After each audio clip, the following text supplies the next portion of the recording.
27 अक्टूबर 1962 इतिहास का एक ऐसा दिन था जिस दिन आधी दुनिया खत्म होने ही वाली थी। इन दिनों सोवियत यूनियन और यूएसए दोनों ही क्यूबा में हुए न्यूक्लियर मिसाइल क्राइसिस में इंगेज थे। लगातार हो रहे पॉलिटिकल एंड डिप्लोमेटिक टॉक्स के बावजूद दोनों पावर्स के बीच कॉन्फ्लिक्ट बढ़ता ही चला जा रहा था। वहीं दूसरी ओर क्यूबा में क्यूबन प्रीमियर फिडेल कैस्ट्रो भी अमेरिका के अगेंस्ट सोवियत के साथ खड़े थे और किसी भी मोमेंट यहां वॉर छिड़ सकती थी। इसी बीच क्यूबन रेडार अमेरिकी स्पाई प्लेन को डिटेक्ट करता है और सोवियत एंटी एयर मिसाइल्स के ग्राउंड कमांडर क्रेमलिन के ऑर्डर के अगेंस्ट जाकर U-2 स्पाई प्लेन को शॉट डाउन कर देते हैं, जिसके कारण प्लेन में बैठे अमेरिकन पायलट रुडोल्फ एंडरसन की मौत हो जाती है। अमेरिका की नेशनल सिक्योरिटी काउंसिल के members ExComm and President John F Kennedy मान लेते हैं कि ये ऑर्डर सोवियत यूनियन की तरफ से आया है और वो जंग की शुरुआत कर चुके हैं। पायलट की जान जाने से अमेरिका में तहलका मच जाता है। सोवियत के खिलाफ सीरियस मिलिट्री एक्शन लेने के लिए कैनेडी पर मीडिया एंड पब्लिक का प्रेशर बिल्डअप होने लगता है। वहीं दूसरी ओर इस घटना से अनजान सोवियत सबमरीन B-59 में एक बड़ी घटना घट रही होती है जो पूरी दुनिया को न्यूक्लियर वॉर के करीब ले जाती है। ये ऐसा वक्त था जब इस सबमरीन के कमांडर को बस एक बटन दबाना था और बस कुछ ही क्षण में दुनिया थर्ड वर्ल्ड वॉर में एंटर कर जाती। लेकिन इसके पहले कि ये सब होता, सोवियत सबमरीन के एक कमांडर वासिली आर्किपोव ने इसे रोक दिया। आखिर ऐसा क्या हुआ था जिसके कारण यूएसएसआर अमेरिका पर न्यूक्लियर अटैक करने जा रहा था? आखिर क्यों सोवियत सबमरीन ने सारी तैयारियों के बावजूद अमेरिका पर न्यूक्लियर अटैक नहीं किया? ऐसा क्या किया था वासिली आर्किपोव ने जिसके कारण इतना बड़ा हादसा होते होते बच गया और आधी दुनिया को तबाह होने से बचा लिया?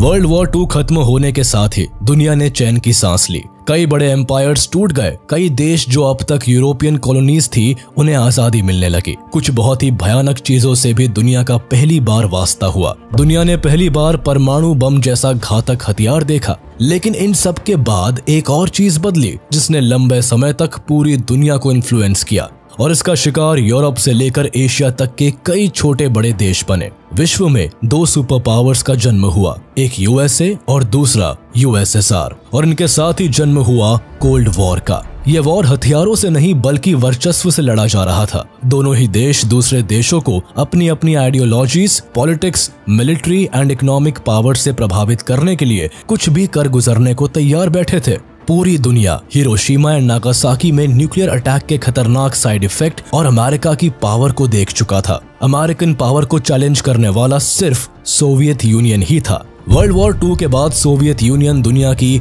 दूसरी कंट्री थी जिसने अगस्त 1949 को एटॉमिक बॉम्ब बना लिया था। इन्होंने कई पावरफुल न्यूक्लियर वेपन्स टेस्टिंग करके अमेरिका को बता दिया था कि हम जापान नहीं है जिसको आप बर्बाद कर दोगे और हम चुप करके बैठ जाएंगे। ये वो दौर था जब अमेरिका और सोवियत यूनियन के बीच कोल्ड वॉर अपने पीक पर था। दोनों ही कंट्रीज हर वक्त एक दूसरे के खिलाफ अपने न्यूक्लियर वेपन को तैनात रखते थे, फिर चाहे हमला जमीन से करना हो, हवा से करना हो या समंदर से। दोनों ही सुपर पावर्स को ये बात अच्छी तरह से पता थी कि अगर किसी एक ने भी न्यूक्लियर अटैक की पहल की तो दूसरा भी न्यूक्लियर अटैक से ही जवाब देगा और इसके नतीजे में होने वाली तबाही हिरोशिमा एंड नागासाकी से हजारों गुना भयानक होगी। इन दोनों सुपर पावर्स ने पूरी दुनिया को 2 गुटों में बांट दिया था। एक तरफ अमेरिका ने कैपिटलिज्म को बढ़ावा देना शुरू कर दिया तो वही सोवियत यूनियन ने कम्युनिज्म को तेजी से आगे बढ़ाना शुरू कर दिया। इन 2 आइडियोलॉजीज को फॉलो करने वाले लोग इवेंचुअली एक दूसरे के दुश्मन बन गए। पूरी दुनिया पर यूएसए और यूएसएसआर का बोलबाला बढ़ने लगा। ऐसी सिचुएशन में अमेरिका और सोवियत यूनियन भी एक दूसरे के ऊपर अपना वर्चस्व स्थापित करने की कोशिश करने लगे। अपने इसी वर्चस्व को आगे बढ़ाते हुए और सोवियत यूनियन को अपनी ताकत के नीचे दबाने के लिए अमेरिका इटली और टर्की में जुपिटर न्यूक्लियर मिसाइल्स को इंस्टॉल कर देता है। ये दोनों ही कंट्री नेटो के मेंबर थे और सोवियत यूनियन के बॉर्डर से बहुत करीब भी थे। इस न्यूक्लियर मिसाइल डिप्लॉयमेंट के कारण अमेरिका की पोजीशन काफी स्ट्रांग हो जाती है क्योंकि यहाँ से सोवियत यूनियन के वेस्टर्न पार्ट को अटैक करना आसान हो गया था। इसके जवाब में Nikita Khrushchev American nuclear missiles deployments को मैच करने और पावर सुपीरियोरिटी में यूएसएसआर को ऊपर रखने की बड़ी बड़ी बातें करते हैं। लेकिन उनका ये सपना 1959 में तब सच होता है जब अमेरिका से 90 मील्स दूर क्यूबा में communist revolutionary Fidel Castro power में आ जाते हैं। अपने ही पड़ोस में कम्युनिस्ट सरकार के बनने से अमेरिका को एक बड़ा झटका लगता है। दरअसल एक लंबे वक्त तक क्यूबा अमेरिका के हाथों की कठपुतली बना हुआ था, जहां कैपिटलिज्म का बोलबाला था, लेकिन जल्दी ही यहां की सूरत बदलने वाली थी। क्यूबा के डिक्टेटर फुलजेंसियो बटिस्टा को हटाकर 1959 में क्यूबा को अपना एक नया लीडर फिडेल कैस्ट्रो मिलता है, जो आगे चलकर राष्ट्रपति पद की कमान को संभालता है और नई सरकार बनाता है। फिडेल कैपिटलिज्म का पुरजोर विरोध करता है। इन्हें लगता है कि क्लासलेस सोसाइटी ही दुनिया में रहने के काबिल होती है। इनका कम्युनिज्म को लेकर झुकाव बहुत ज्यादा रहता है और इन्हें पूरा यकीन होता है कि कम्युनिज्म ही क्यूबा का फेट बदल सकता है। अपने यही सपने लिए फिडेल कैस्ट्रो क्यूबा में कम्युनिस्ट सरकार बनाते हैं और क्यूबा के ऊपर अमेरिकन इन्फ्लुएंस को कम करने की कोशिश में लग जाते हैं। क्यूबा में अमेरिकन प्रॉपर्टी सीज होने लगती है। फैक्ट्रीज, शुगर मिल से लेकर इंडस्ट्रीज, माइंस, सब कुछ नेशनलाइज होकर क्यूबन गवर्नमेंट के अंडर आ जाती है। अमेरिका का साथ छोड़कर फिडेल कैस्ट्रो सोवियत यूनियन का दामन थाम लेते हैं। एक ही विचारधारा को मानने वाले ये दोनों देश पक्के साथी बन जाते हैं। अब तक जो क्यूबा अमेरिका के लिए हॉलिडे डेस्टिनेशन से ज्यादा कुछ नहीं था और जिसकी इकोनॉमी की कमान अमेरिका के हाथ में थी, अब वही क्यूबा अमेरिका के हाथ से छूटता चला जाता है। क्यूबा का बदला हुआ ये रूप अमेरिका को जरा भी रास नहीं आता है। बटिस्टा की गवर्नमेंट में अमेरिका का काफी बोलबाला था। यहाँ की कठपुतली सरकार अमेरिका के इशारों पर चलती थी, लेकिन अब क्यूबा के हाथ से निकल जाने से अमेरिका ऑलरेडी काफी पिस्ड ऑफ हो जाता है। ऊपर से क्यूबा की सोवियत यूनियन से बढ़ती नजदीकियां यूएसए को और अधिक सताने लगती हैं। इसके बाद 1960 में अमेरिकी president Dwight D Eisenhower Cuban सरकार को उखाड़ फेंकने के लिए क्यूबन रेफ्यूजीज को CIA के अंडर ट्रेन करने के प्लान को भी अप्रूवल दे देते हैं। साथ ही वह क्यूबा के ऊपर एम्बार्गो लगाकर कई बंदिशें थोप देते हैं और यूएस में सभी क्यूबन ओन्ड एसेट्स को फ्रीज कर लिया जाता है। 1961 आते आते यूएस क्यूबा से अपनी एम्बेसी को क्लोज कर देता है। क्यूबन गवर्नमेंट से डिप्लोमेटिक रिलेशंस कट ऑफ कर लेता है और फिडेल कैस्ट्रो की गवर्नमेंट को रिकॉग्नाइज करने से मना कर देता है। इन सब के बावजूद फिडेल कैपिटलिज्म के खिलाफ अपनी लड़ाई जारी रखता है और अमेरिका के सामने नहीं झुकता। अब अमेरिका फिडेल कैस्ट्रो से इतना चिढ़ जाता है कि CIA फिडेल को मारने के लिए कई असैसिनेशन अटेम्प्ट करता है। इन सब से भी जब अमेरिका का काम नहीं बनता तो 1961 में वो बे ऑफ पिग्स अटैक के लिए तैयार हो जाते हैं। 1961 में जॉन F कैनेडी को अमेरिका का 35th प्रेसिडेंट इलेक्ट किया जाता है। इनके सत्ता में आते ही CIA से ट्रेंड 1400 क्यूबन एग्जाइल्स क्यूबा पर अटैक करने के लिए तैयार हो जाते हैं। अमेरिका के प्लान के तहत इनका काम फिडेल कैस्ट्रो की सरकार को गिराने का होता है, जिसके लिए ये क्यूबा के साउथ वेस्टर्न कोस्ट यानी बे ऑफ पिग्स पर लैंड करते हैं। लेकिन वहां मौजूद लोकल फिशरमैन इन्हें पहचान लेते हैं। इससे क्यूबन मिलिट्री अलर्ट हो जाती है और रेबल्स पर अटैक कर देती है। रेबल्स को हारता देखकर अमेरिका अपने नाम को बचाने के लिए और प्लान से अपने नाम को टॉप सीक्रेट रखने के लिए इस इन्वेजन से बैकआउट कर जाता है। अमेरिका का ये फेल्ड इन्वेजन उसके लिए एक बहुत बड़ा फॉरेन पॉलिसी फेलियर बन जाता है। क्यूबा की इस जीत से फिडेल कैस्ट्रो नेशनल हीरो बन जाते हैं। दोनों देशों के बीच की दुश्मनी और बढ़ जाती है और क्यूबा को सोवियत यूनियन के और करीब धकेल देता है। सोवियत यूनियन इस मौके को नहीं चूकता है। क्यूबा ऑलरेडी कम्युनिज्म को सपोर्ट करता था, तो ऐसे में USSR ने तुरंत ही क्यूबा की तरफ मदद का हाथ बढ़ा दिया। सोवियत यूनियन भर भर के क्यूबा को फाइनेंशियल और मिलिट्री सपोर्ट देने लगता है। हालांकि क्यूबा से दोस्ती करने पर सोवियत यूनियन अपना ही फायदा देख रहे थे। क्यूबा एक छोटा सा देश था जिसे अपनी सिक्योरिटी को इंश्योर करना काफी जरूरी हो गया था। इसलिए क्यूबा के प्राइम मिनिस्टर फिडेल कैस्ट्रो जुलाई 1962 में निकिता क्रुश्चेव के साथ भविष्य में अमेरिकी आक्रमण को रोकने के लिए एक सीक्रेट एग्रीमेंट करते हैं और USSR को अपने यहाँ न्यूक्लियर मिसाइल्स को डिप्लॉय करने पर सहमत हो जाते हैं। इन्हीं दिनों अमेरिका ने USSR के नजदीक बसे टर्की और इटली में अपने न्यूक्लियर मिसाइल्स इंस्टॉल कर दिए थे। ये दोनों ही देश USSR के काफी करीब बसे हुए थे और USA इनका फायदा उठाकर USSR पर कभी भी अटैक कर सकता था। ऐसे में सोवियत लीडर निकिता क्रुश्चेव ने USSR पर टारगेटेड अमेरिका के न्यूक्लियर वेपन्स के बदले और अपने देश की न्यूक्लियर स्ट्राइक कैपेबिलिटी को बढ़ाने के लिए क्यूबा में मिसाइलें भेजने का प्लान बनाया। निकिता क्रूशेव क्यूबा में मिसाइलों की तैनाती को अमेरिका के साथ एक लेवल प्लेइंग फील्ड के तौर पर देखते हैं। क्यूबा के ऊपर अमेरिका ऑलरेडी 1961 में failed Bay of Pigs invasion कर चुका था, इसीलिए कैस्ट्रो क्रूशेव के इस मिसाइल डिप्लॉयमेंट को अमेरिका की फर्दर एग्रेशन को रोकने के रूप में देखता है। इसका नतीजा ये होता है कि 1962 में सोवियत यूनियन अपनी एलाइड कंट्री क्यूबा की सुरक्षा के लिए क्यूबा में न्यूक्लियर मिसाइल्स को तैनात कर देता है। ये खबर अमेरिका को जरा भी रास नहीं आती, क्योंकि यूएस के लिए क्यूबा में मिसाइल इंस्टॉलेशन एक थ्रेट बनकर उभरता है और अब तक जो सुप्रीमेसी सिर्फ अमेरिका के पास थी, उसका यूएसएसआर के कंट्रोल में होना अमेरिका के लिए एक खतरे की घंटी बन जाती है।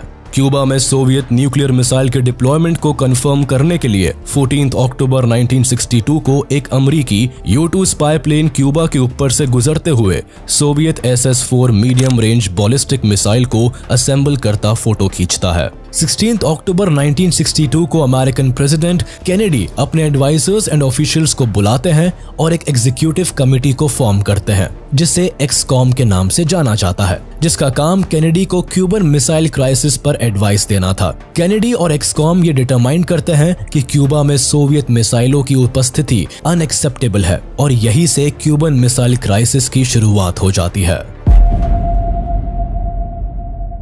13 दिन चले इस क्यूबन मिसाइल क्राइसिस के दौरान पूरी दुनिया न्यूक्लियर वॉर के वर्ष पर खड़ी हो गई थी। John F Kennedy Soviet union को रोकने के लिए अमेरिकन नेवी से क्यूबा के अराउंड नेवल ब्लॉकेड करने के ऑर्डर देते हैं। इस प्लान के तहत क्यूबा के चारों ओर यूएस नेवी नेवल ब्लॉकेड कर देता है और सोवियत यूनियन के वेपन सप्लाई को क्यूबा में आने से रोक देता है। 22 अक्टूबर 1962 को जॉन एफ कैनेडी टीवी पर आते हैं और अमेरिकन पब्लिक को एड्रेस करते हुए बताते हैं कि क्यूबा में सोवियत मिसाइल्स पाई गई है, जिसके जवाब में अमेरिका ने नेवल क्वारंटाइन का सहारा लिया है। यहाँ ब्लॉकेड की जगह अमेरिकन प्रेसिडेंट चालाकी से क्वारंटाइन शब्द का इस्तेमाल करते हैं, क्योंकि नेवल ब्लॉकेड करना भी एक्ट ऑफ वॉर का हिस्सा होता है।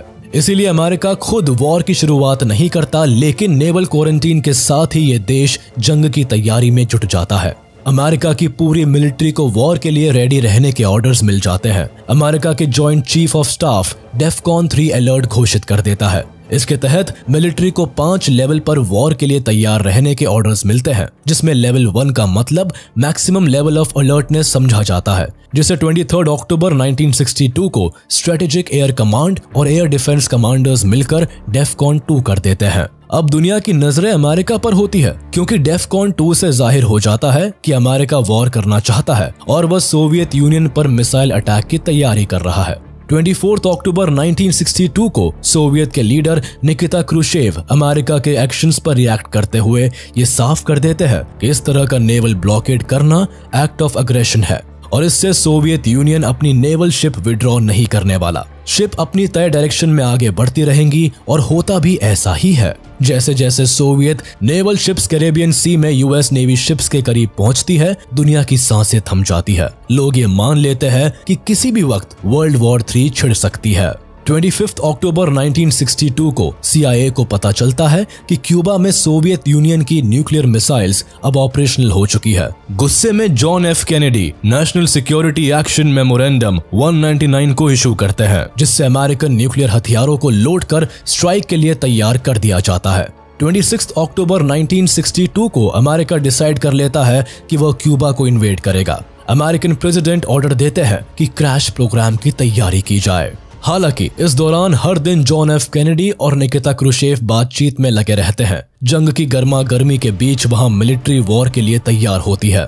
वही निकिता क्रूशेव और जॉन एफ कैनेडी के बीच डिप्लोमेटिक टॉक्स भी जारी रहती है। निकिता यूएस प्रेसिडेंट को लेटर भेजते हैं और उनके सामने ये ऑफर रखते हैं कि अमेरिका क्यूबन वाटर्स से नेवल ब्लॉकेड हटा दे और प्रॉमिस करे कि वो कभी भी क्यूबा को इन्वेड नहीं करेगा, तो सोवियत यूनियन क्यूबा से न्यूक्लियर मिसाइल्स हटा लेगा। साथ ही फिडेल कैस्ट्रो भी क्यूबा में किसी भी तरह का ऑफेंसिव वेपन नहीं रखेंगे। इसके साथ ये भी डिमांड की जाती है कि अमेरिका को सोवियत यूनियन के पड़ोसी देश टर्की और इटली से अपनी न्यूक्लियर मिसाइल्स हटानी होगी।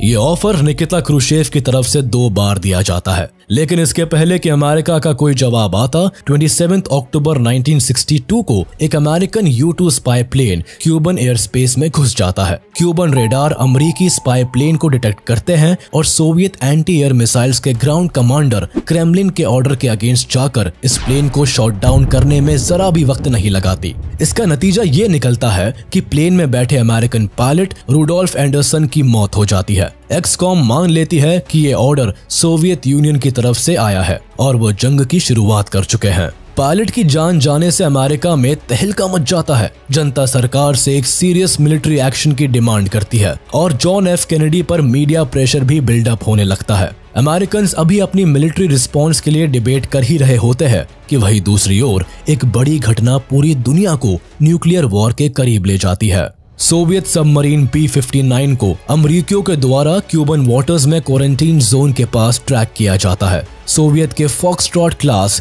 B-59 सबमरीन अमरीकी नेवी से बचने के लिए क्यूबा के इंटरनेशनल सी वाटर की गहराई में खामोशी से चल रहा था, लेकिन इसकी बैटरियां लगभग खत्म हो चुकी थी। सोवियत की ये सबमरीन 10 किलोटन न्यूक्लियर टॉर्पीडो से लैस थी, लेकिन अमेरिका को जरा भी अंदाजा नहीं होता है कि उसमें न्यूक्लियर मिसाइल इंस्टॉल्ड है। बैटरीज को रिचार्ज करने के लिए सबमरीन के क्रू सबमरीन को सरफेस के ऊपर लाते हैं। सबमरीन के सरफेस पर आते ही 2 अमेरिकन डिस्ट्रॉयर्स उनकी तरफ आते हुए दिखाई देते हैं। ये देखकर सबमरीन के कैप्टन एक इमरजेंसी क्रैश डाइव के लिए कहते हैं और ठीक 1 मिनट बाद पनडुब्बी समुद्र की गहराई में चली जाती है। सबमरीन को सबमर्ज होता देख अमेरिकन डिस्ट्रॉयर्स उन पर डेप्थ चार्जेस से हमला करना शुरू कर देते हैं। इस तरह के लो इंटेंसिटी के एक्सप्लोसिव चार्जेस का उपयोग पनडुब्बी को सिग्नल देने के लिए किया जाता है ताकि वो सरफेस पर आ जाए। यहाँ पर भी अमेरिकन नेवी का एम सबमरीन को डिस्ट्रॉय करना नहीं था, बल्कि इसे सरफेस पर आने के लिए सिग्नल देना था। हालांकि सोवियत क्रू को यह नहीं पता था कि अमेरिकन नेवी डेप्थ चार्जेस से हमला कर रहा है। मामला बद से बदतर तब बन जाता है जब शिप पर हमला होते समय सबमरीन का मॉस्को के साथ रेडियो कम्युनिकेशन टूट जाता है और कैप्टन वैलेंटिन सावित्स्की अज्यूम कर लेते हैं कि दोनों देशों के बीच वॉर स्टार्ट हो चुकी है। B-59 सबमरीन को क्यूबा जाने से पहले उनके कैप्टन्स को स्पेसिफिक ऑर्डर दिया गया था कि वॉर ब्रोक आउट होने पर अगर वो सोवियत कमांड से कम्युनिकेशन लॉस्ट कर जाते हैं तो वो अमेरिकी टारगेट्स को डिस्ट्रॉय करने के लिए न्यूक्लियर वेपन का इस्तेमाल कर सकते हैं।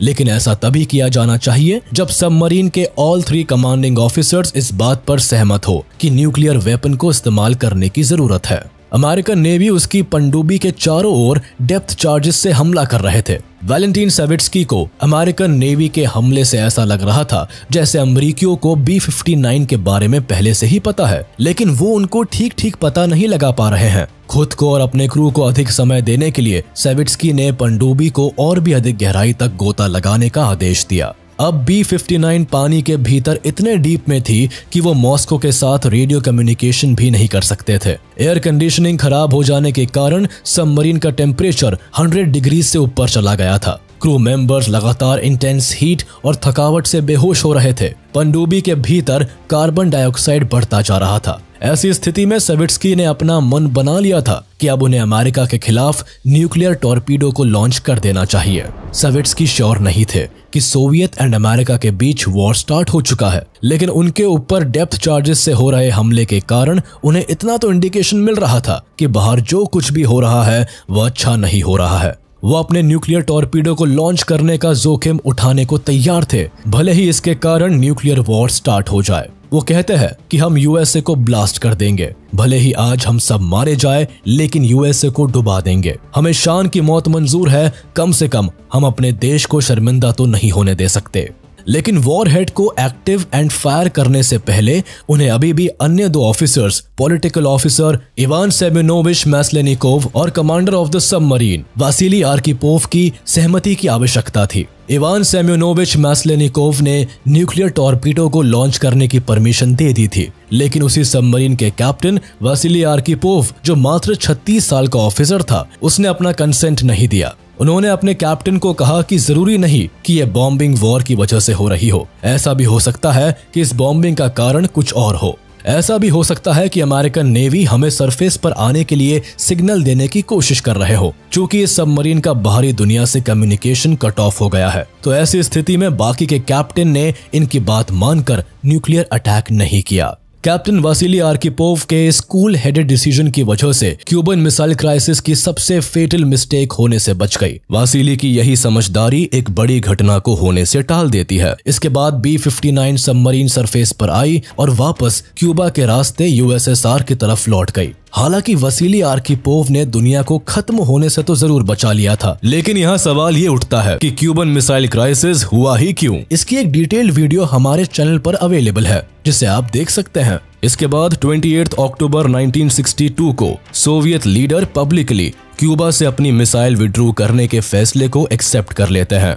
रेडियो मॉस्को पर उनके मैसेज को ब्रॉडकास्ट किया जाता है, जिसमें वो साफ कहते नजर आते हैं कि सोवियत यूनियन ने अमेरिका की डिमांड्स को एक्सेप्ट कर लिया है और इसीलिए अब सोवियत यूनियन क्यूबा से अपनी न्यूक्लियर मिसाइल्स विड्रॉ करने के लिए रेडी है। इसी के साथ अमेरिका वादा करता है कि अब वह कभी भी क्यूबा पर अटैक नहीं करेगा। साथ ही अमेरिका क्यूबा से नेवल ब्लॉकेड को भी हटा देता है और उसके कुछ दिन बाद सीक्रेटली टर्की और इटली से न्यूक्लियर मिसाइल्स को भी रिमूव कर लेता है। फ्यूचर में इस तरह की न्यूक्लियर वॉर की सिचुएशन पैदा ना हो, इसके लिए भी 1963 में दोनों देश लिमिटेड न्यूक्लियर बैन ट्रीटी पर साइन करते हैं।